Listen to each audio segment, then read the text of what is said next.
Welcome to BTN.com. Amina Smith alongside Tom Dienhart to preview our matchups for this week. We have Minnesota at Nebraska. Minnesota coming off of a win against Purdue. Mitch Leidner, he was a little inconsistent in that game. He threw an interception that put Purdue over them at halftime, but then he also threw for more than 200 yards. Yeah, Leidner gets criticized a lot. He's a lightning rod, but he's a senior who's played a lot of football, and I thought he made some good plays last week.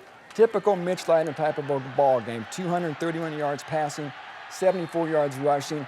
But really, Amina, the guy who makes this attack go is Rodney Smith.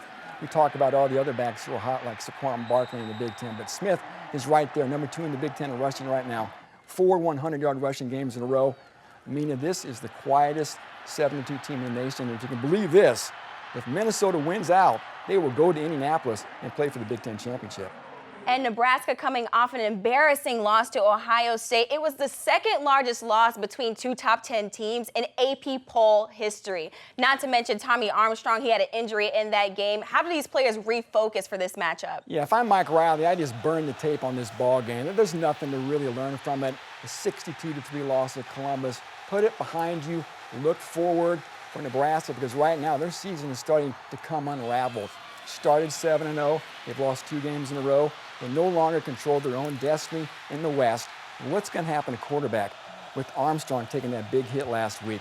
Mike Riley said earlier this week that he's hopeful Armstrong can play. If he doesn't play, Riker 5 starts, and I mean, this Nebraska offense is not nearly as good with Fife under center.